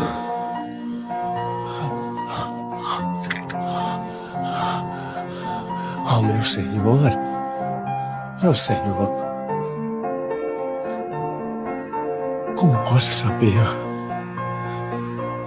que tomarei posse dela? Traga-me uma novilha, uma cabra e um carneiro, todos com 3 anos de vida, e também uma rolinha e um pombo. Naquele dia, por volta de 1970 a.C., Deus prometeu a Abrão a terra desde o rio do Egito até o rio Eufrates. Foi mais que um pacto. Sarai continuava estéril. Foi então que Sarai tomou uma decisão. Segundo Gênesis, capítulo 16, versículo 1, ela tinha uma serva egípcia chamada Agar. Conforme o costume da época, a serva poderia gerar filhos em nome da senhora estéril. Sarai disse: "O Senhor me impediu de ter filhos. Toma, pois, minha serva." Abrão a ouviu, e Agar concebeu. Mas o que parecia solução virou conflito. Agar, grávida, desprezou Sarai. Esta, ferida, afligiu Agar, que fugiu para o deserto. No caminho para Sur, o anjo do Senhor apareceu a Agar junto a uma fonte de água. Foi a primeira aparição do anjo do Senhor nas Escrituras, e não foi a um rei, mas a uma escrava rejeitada. O anjo lhe ordenou que voltasse e prometeu: seu filho se chamaria Ismael. Deus ouve, pois o Senhor ouviu sua aflição. Conforme Gênesis, versículos 11 e 12, Ismael seria homem forte, vivendo em conflito diante de seus irmãos. Abrão tinha 86 anos quando Ismael nasceu, por volta do ano de 1960 a.C. Foi um nascimento de júbilo e tensão. Ismael não era o filho da promessa, mas Deus o abençoou. Ele teria 12 príncipes e se tornaria uma grande nação. O céu de Canaã se tingia de dourado, anunciando mais um dia sobre a terra prometida. Abrão, com 99 anos, continuava firme na esperança da promessa divina. Em Gênesis capítulo 17, versículo 1, Deus apareceu e disse: Eu sou o Deus Todo-Poderoso e desejo fazer uma aliança com você. Aqui estou, Senhor. Olhe as terras à sua frente, meu filho. Elas serão suas para sempre, e suas descendências terão possessão perpétua delas. E desde momento em diante, Abrão já não será mais o seu nome. De Abraão, você será chamado. Abraão? E sua esposa Sarai será chamada de Sara. E eu a abençoarei, e ela lhe dará um filho. E você o chamará de Isaque. E ele herdará todas as promessas que fiz hoje a você. Minha esposa, um filho. Oh, meu Senhor. E quanto a Ismael? Quanto a Ismael, eu o glorificarei e cuidarei dele. Mas a minha promessa e a minha bênção ficarão com Isaque. Isaque. Oh, Isaque. Então será Isaque.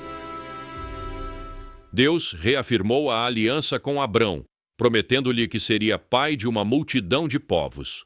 Para isso, Abrão receberia um novo nome. Seu nome, que até então significava Pai Exaltado, foi alterado para Abraão, que significa Pai de muitas nações. Deus também falou com Sarai, esposa de Abraão. Seu nome, que significava Minha Princesa, foi mudado para Sara, que significa Princesa de muitos. E a promessa de Deus a Sara foi clara. Mesmo aos 90 anos, ela daria à luz um filho, chamado Isaque, que significa riso. Abraão e Sara riram da ideia, mas confiaram na promessa divina. Para selar essa aliança, Deus instituiu a circuncisão como um sinal físico da aliança entre Deus e o povo de Abraão. O Senhor revelou a Abraão, olhando para o sul, em direção às cidades de Sodoma e Gomorra, que o clamor contra essas cidades era grande e seu pecado gravíssimo. A justiça divina estava a caminho. Abraão, conhecendo o caráter misericordioso de Deus, ousou interceder. Com reverência perguntou: Destruirás também o justo com o ímpio? Gênesis 18, 23. Assim começou uma das orações mais audaciosas da Bíblia.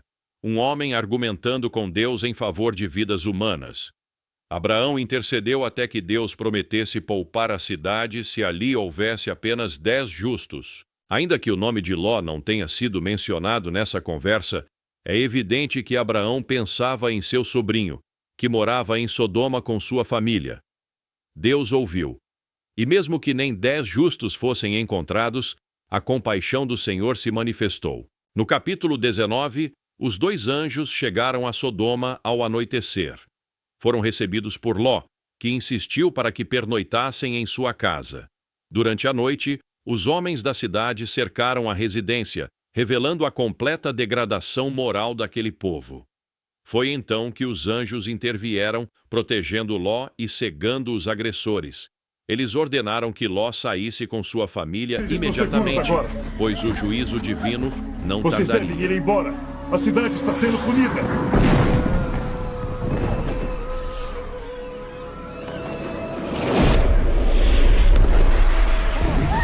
Não olhem para a cidade do pecado. Não olhem para trás. Não.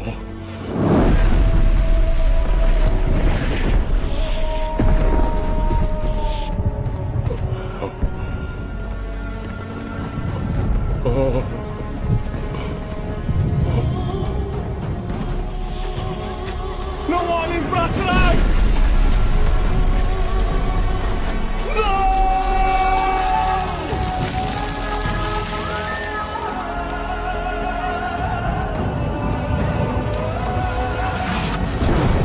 A esposa de Ló foi transformada numa pilha de sal por desobedecer a Deus.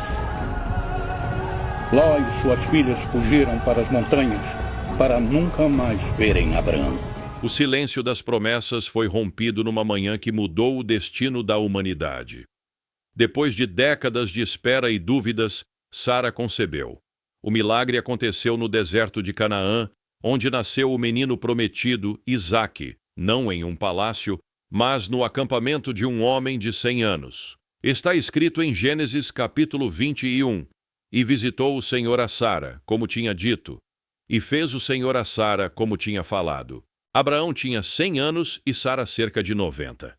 A concepção de Isaque, nome que significa ele ri, desafiava as leis naturais da biologia. A menopausa e a idade avançada de Abraão tornariam impossível essa gravidez, mas Deus abriu um novo caminho para cumprir sua palavra. O nascimento de Isaque foi o cumprimento de uma promessa feita em Gênesis, capítulo 12, quando Deus disse a Abraão que faria dele uma grande nação. Agora, essa promessa tomava forma e vida. Sara, antes estéril, ria de alegria, como disse em Gênesis, capítulo 21. Deus me deu motivo de riso, e todo aquele que ouvir isso se rirá comigo. A alegria foi celebrada com um grande banquete, mas logo surgiram tensões. Ismael, filho de Agar, a serva egípcia, começou a zombar de Isaque. Isso levou Sara a exigir que Agar e Ismael fossem enviados embora. Deus disse a Abraão que não temesse, pois a promessa viria por meio de Isaque, e essa separação é descrita em Gênesis, capítulo 21. O nascimento de Isaque é o ponto de virada no plano divino. Ele é o elo entre Abraão e as gerações que seguiriam, levando a Jacó, Davi e, finalmente, a Jesus Cristo. O céu sobre as colinas de Moriá estava límpido, mas o coração de Abraão pesava como o deserto em noite sem estrelas. Era o clímax de uma vida moldada pela fé e pela obediência. Depois de décadas de espera, Deus ordenou que ele oferecesse seu filho, Isaque, em holocausto. Assim está escrito em Gênesis capítulo 22. Toma agora o teu filho, o teu único filho, Isaque, a quem amas, e vai-te à terra de Moriá, e oferece-o ali em holocausto. A caminhada até Moriá durou 3 dias. Cada passo ecoava entre as rochas e o silêncio. Abraão levou lenha, fogo e faca. Pai, Eis-me aqui, meu filho. já tem a lenha e o fogo, mas onde está o cordeiro para o sacrifício? Deus proverá o sacrifício que ele deseja, meu filho. É aqui. Cadê o animal que vamos sacrificar? Eu te amo. Muito, meu filho. Muito. Mas amo mais a Deus. Eu preciso provar isso para mim mesmo. Preciso. Sou o cordeiro, pai. Pai, o Senhor acha que eu vou ser um sacrifício perfeito? Será que Deus vai me aceitar? Abraão! Abraão! Eis-me aqui, Senhor. Não estenda a mão sobre o menino e não lhe faça nada, porque agora eu sei que você teme a mim, pois não me negou o seu filho, o seu único filho. Obrigado, Deus. Obrigado.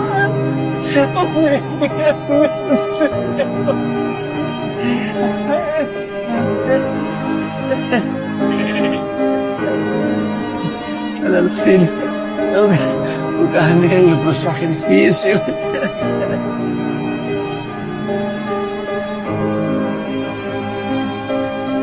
A fé de Abraão, testada ao extremo, se consolidou como alicerce para o judaísmo, o cristianismo e o islamismo. Após esse evento, Sara faleceu aos 127 anos e foi sepultada na caverna de Macpela. Essa caverna se tornou o primeiro pedaço de terra oficialmente possuído pelos hebreus em Canaã. Abraão viveu até a idade de 175 anos. Em seus últimos dias, viu Isaque crescer e casar-se com Rebeca, mantendo viva a linhagem da promessa. Abraão morreu em boa velhice e foi sepultado ao lado de Sara, na caverna de Macpela. O legado de Abraão não está apenas na genealogia, mas na fé que inspira e na história que pulsa viva em cada passo daqueles que escolhem crer. Sua vida encerrou-se como começou, em movimento, entre tendas e montanhas, entre lágrimas e esperança, entre o céu que fala e a terra que obedece.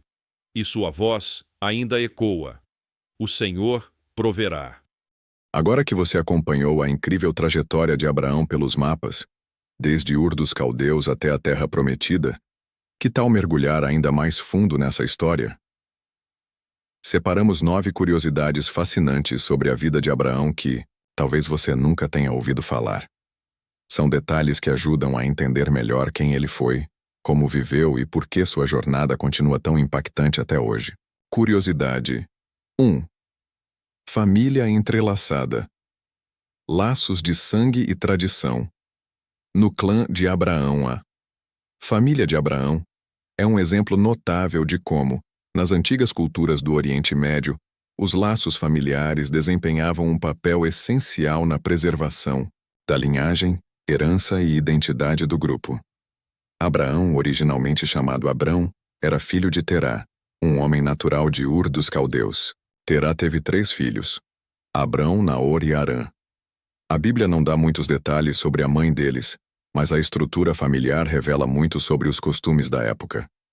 Harã, irmão de Abraão, teve 3 filhos, Ló, Milca e Iscá. Harã morreu, ainda em Ur, a cidade natal da família. E essa perda precoce provavelmente influenciou o relacionamento entre Abraão e Ló. Depois da morte de Harã, Ló passou a acompanhar Abraão em suas viagens, inclusive quando ele deixou Harã em direção a Canaã, quase como se fosse um filho adotivo. O outro irmão, Naor, casou-se com Milca, sua sobrinha, filha de Harã. Esse casamento entre tio e sobrinha pode parecer estranho à nossa cultura moderna, mas era comum em sociedades patriarcais antigas.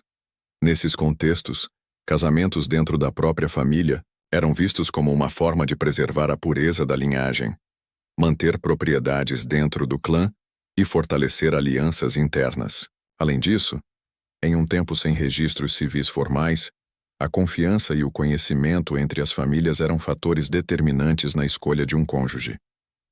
Essa estrutura familiar mostra como os personagens bíblicos viviam em uma rede de relações complexas onde religião, cultura e tradição se entrelaçavam. A escolha dos cônjuges e os cuidados entre os membros da família reforçavam o senso de comunidade, sobrevivência e identidade espiritual, aspectos centrais na história do povo hebreu. Curiosidade. 2. Parentesco com Sara, sua esposa. Uma união dentro da linhagem. Uma das informações mais surpreendentes e comentadas na história de Abraão é o fato de que Sara, sua esposa, era também sua meia-irmã. Essa revelação aparece de forma explícita em Gênesis 20:12, quando o próprio Abraão, ao justificar sua relação com ela, diz ao rei Abimeleque: "E na verdade, ela é também minha irmã, filha de meu pai, mas não filha de minha mãe, e veio a ser minha mulher."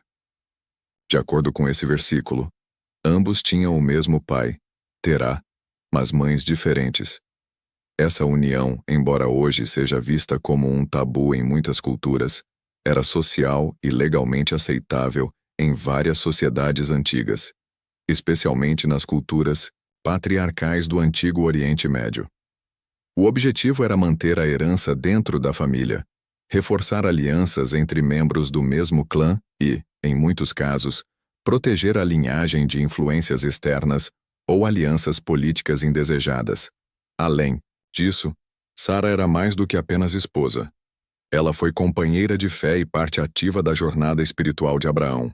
Apesar dos desafios, como a infertilidade prolongada e as viagens por terras estrangeiras, ela permaneceu ao seu lado. A Bíblia destaca sua beleza e também sua importância espiritual. No Novo Testamento, Sara é mencionada em Hebreus 11 como exemplo de fé, tendo acreditado que daria à luz mesmo em idade avançada. Essa união entre Abraão e Sara também ressalta uma realidade do mundo antigo. As famílias eram a base de tudo, da economia à espiritualidade. Casamentos dentro da própria linhagem não apenas protegiam bens e tradições, mas também solidificavam os pilares sociais e religiosos da época. Assim, o relacionamento entre Abraão e Sara não deve ser analisado apenas pelos padrões modernos, mas compreendido dentro de seu contexto cultural e espiritual, onde sua união teve um papel vital na realização das promessas divinas. Curiosidade 3. Jornada que moldou uma nação.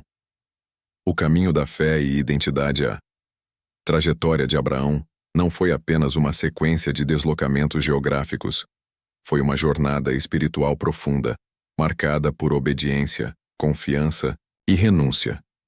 Seu estilo de vida nômade, movendo-se por territórios desconhecidos e vivendo em tendas, acabou se tornando um dos símbolos centrais da identidade do povo de Israel.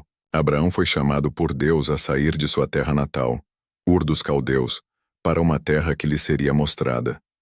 Sem saber o destino final, ele partiu confiando apenas na promessa divina. Hebreus 11, 8. Esse estilo de vida nômade, sem propriedades fixas ou raízes territoriais imediatas, moldou a mentalidade e a espiritualidade dos descendentes de Abraão. Israel se tornou um povo peregrino por essência, com a consciência de que sua herança e segurança não estavam em terras ou impérios humanos, mas na aliança com Deus. A experiência de depender inteiramente da provisão e direção divina foi uma escola de fé que se repetiria na história do povo hebreu, desde o êxodo do Egito até o tempo dos profetas. Abraão vivia como estrangeiro em Canaã, mesmo após receber a promessa de que aquela terra seria sua e de seus descendentes. Essa tensão entre promessa e realidade imediata ensinou o povo a viver pela esperança, aguardando o cumprimento da palavra de Deus no tempo certo. Ele nunca viu o cumprimento total da promessa em vida, mas permaneceu firme, lançando as bases espirituais e morais para as futuras gerações. O modo como ele respondia aos desafios, construindo altares, ouvindo a voz de Deus, intercedendo por outros, também influenciou diretamente a forma como Israel lidava com sua espiritualidade, como algo vivo, dinâmico e relacional. Por isso, Abraão é chamado de pai da fé, não apenas pela sua crença, mas por ter iniciado uma forma de viver que moldou uma nação inteira. Sua jornada se tornou um modelo de como andar com Deus, com fé, mesmo quando tudo é incerto. Curiosidade 4. Beersheba. O lar simbólico de Abraão no sul de Canaã, Beersheba, localizada no extremo sul de Canaã, tornou-se um dos lugares mais importantes na trajetória de Abraão. Embora ele tenha vivido como nômade em boa parte de sua vida, Beersheba representou um raro momento de estabilidade. Foi lá que ele cavou poços, um ato de grande significado na cultura do Oriente Médio Antigo, onde a água simbolizava vida, posse e permanência.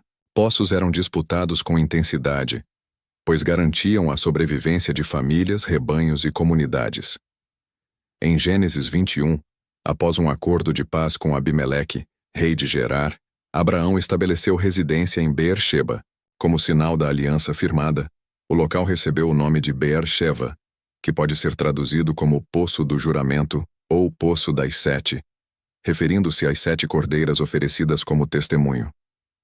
O nome resume bem o que Beersheba representava para Abraão aliança, compromisso e paz com os povos vizinhos. Além disso, Abraão plantou uma tamargueira ali, uma árvore resistente, que cresce em regiões áridas. Plantar uma árvore no deserto simbolizava mais do que apenas sombra ou estética. Era um ato de fé, esperança e durabilidade. A tamargueira se tornou, assim, um símbolo de raízes espirituais, de uma fé que se aprofunda mesmo em terras secas. Logo após isso, o texto bíblico diz que Abraão invocou ali o nome do Senhor, o Deus Eterno. Gênesis 21:33, unindo geografia e espiritualidade de forma poderosa. Beersheba também se tornaria um local significativo para as futuras gerações. Isaque viveria lá, Jacó passaria por ali, e mais tarde seria uma das cidades limite da terra prometida, de Dan a Beersheba. O que Abraão começou ali ecoaria por séculos. Assim, Beersheba não era apenas uma morada temporária. Era um sinal de que, mesmo como peregrino, Abraão começava a fincar os marcos da promessa em Canaã, fazendo do deserto um lugar de aliança e bênção. Curiosidade 5. Reconhecido como príncipe entre os povos, apesar de ser um estrangeiro e peregrino em terras que ainda não possuía, Abraão conquistou o respeito e admiração dos povos locais por sua postura ética, fé e sabedoria. Um dos momentos mais marcantes dessa reputação aparece em Gênesis 23, quando Sara, sua esposa, falece, e Abraão busca um local adequado para sepultá-la. Ele se dirige aos hititas, que habitavam a região de Hebrom, solicitando um pedaço de terra para enterrar sua falecida. A resposta dos hititas é surpreendente e reveladora. Ouça-nos, meu Senhor, tu és um príncipe de Deus no meio de nós. Sepulta a tua morta na melhor das nossas sepulturas. Gênesis 23:6. A expressão príncipe de Deus, em hebraico Nazi Elohim, transmite não apenas respeito político, mas também espiritual. Eles viam em Abraão algo além do comum, alguém que andava com Deus e era guiado por ele, mesmo que suas crenças fossem diferentes. Essa reverência pode ser entendida em vários níveis. Primeiro, Abraão demonstrava um profundo senso de justiça e compaixão, como na ocasião em que intercede por Sodoma. Segundo, era um homem de palavra, que buscava acordos pacíficos com vizinhos, como o pacto com Abimeleque. Além disso, sua conduta era marcada por humildade, hospitalidade e generosidade, qualidades que se destacavam num mundo onde força e dominação eram muitas vezes o padrão. Ao comprar a caverna de Macpela por um preço justo, mesmo quando os hititas lhe ofereceram a terra de graça, Abraão mostrou honestidade e respeito pelas normas locais, evitando conflitos e reforçando sua imagem de dignidade. Ele não exigiu nada, nem apelou à promessa divina como justificativa para a posse. Ele agiu com integridade. Assim, o reconhecimento de Abraão como príncipe de Deus evidencia que a sua fé não se limitava ao relacionamento com o divino, mas transbordava em sua relação com os outros, ganhando o respeito até mesmo de povos estrangeiros. Sua reputação era um reflexo do Deus a quem servia. Curiosidade 6. Altares como marcos de fé. A trajetória de Abraão é pontuada por momentos profundos de encontro com Deus, e em muitos desses momentos, ele respondia construindo altares.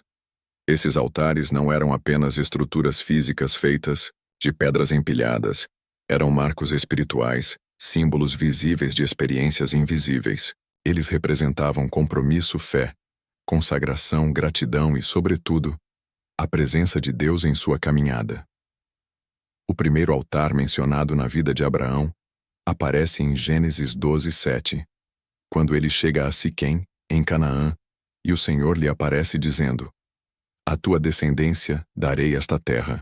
Como resposta, Abraão ergueu um altar ao Senhor. Esse gesto era uma declaração de fé diante de uma promessa ainda não cumprida. Ali, Abraão estava em terra estrangeira, sem casa, sem herança física, mas com a confiança de que Deus cumpriria o que prometera. Logo depois, em Betel, ele constrói outro altar, Gênesis 12:8, e invoca o nome do Senhor. Esse padrão se repete por toda a sua jornada. Em momentos de bênção, desafio ou direção divina, Abraão parava e erguia um altar. Um dos mais significativos foi no Monte Moriá, onde Deus lhe pediu para sacrificar Isaque. Ali, Abraão demonstrou obediência extrema, e Deus providenciou um carneiro como substituto, reafirmando a aliança. Esse altar ficou marcado como símbolo da provisão divina. O Senhor proverá. Gênesis 22:14. Mais do que simples atos religiosos, esses altares mostravam a relação contínua de Abraão com Deus. Eram também sinais públicos de que aquela terra, mesmo temporariamente ocupada por outros, era um lugar de adoração ao Deus verdadeiro. Em culturas onde altares eram dedicados a divindades pagãs, os de Abraão se destacavam como testemunho de fé monoteísta em meio a uma sociedade politeísta. Cada altar era, portanto, um lembrete. Deus estava presente, guiando, falando e cumprindo promessas. E Abraão, em humildade, marcava sua jornada com pedras que falavam de fé viva. Curiosidade 7. Estrangeiro na terra prometida. Uma das situações mais intrigantes da vida de Abraão é o fato de que, mesmo tendo recebido de Deus a promessa de possuir toda a terra de Canaã, ele viveu ali como estrangeiro durante toda a sua vida. Isso nos mostra um contraste surpreendente entre promessa e realidade. Abraão foi chamado por Deus, saiu de sua terra natal, confiou plenamente na direção divina, mas não viu o cumprimento total da promessa enquanto esteve vivo. A única porção de terra que Abraão realmente comprou foi um pequeno campo com a caverna de Macpela, onde enterrou sua esposa Sara. Esse local, adquirido dos hititas por um preço completo, se tornou o primeiro pedaço da terra prometida a ser oficialmente posse de sua descendência. Essa compra, registrada em Gênesis 23, foi feita com cuidado e formalidade, o que destaca a importância simbólica e espiritual daquela aquisição. Abraão viveu como nômade, morando em tendas, convivendo com povos locais e lidando com conflitos de espaço e água, marcas típicas da vida de um estrangeiro. Isso reforça sua fé e sua obediência. Ele confiava mais na promessa do que nas circunstâncias visíveis. Hebreus 11:9 destaca isso ao dizer que ele habitou na terra prometida, como em terra alheia, morando em tendas com Isaque e Jacó, herdeiros com ele da mesma promessa. Essa realidade vivida por Abraão nos ensina sobre paciência, fé e a visão eterna. Embora ele não tenha tomado posse plena da terra em vida, sua fé foi contada como justiça, e sua esperança ia além da geografia. Ele buscava uma cidade cujo arquiteto e construtor é Deus. A história nos lembra que nem todas as promessas de Deus se cumprem imediatamente, mas todas se cumprem no tempo certo. Curiosidade 8. Viagens guiadas pela fé. Abraão é conhecido como o pai da fé.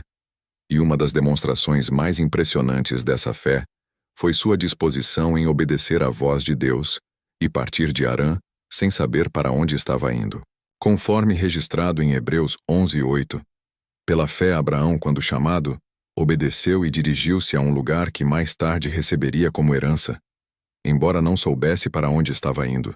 Essa atitude revela uma fé prática, ousada e profundamente confiante. Não se tratava apenas de crer em algo com a mente, mas de dar passos concretos baseados em uma promessa. Imagine deixar para trás sua terra natal, sua parentela, suas referências de segurança e conforto, apenas com a convicção de que Deus estava guiando seus passos. Era uma jornada sem mapa, sem roteiro humano, mas com uma direção divina. As viagens de Abraão não foram simples deslocamentos geográficos, foram marcos espirituais. Cada passo em direção ao desconhecido era um passo de confiança. Ele não caminhava com base na lógica ou nas evidências visíveis, mas sim com base em uma voz que falava ao seu coração. Ele andava por fé, não por vista.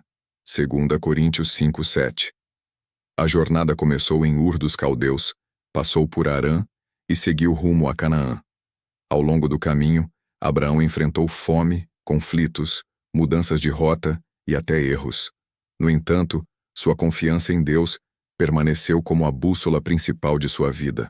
Sua trajetória nos mostra que fé não é ausência de incertezas ou desafios, mas é seguir mesmo quando o caminho parece nebuloso, confiando que Deus está à frente.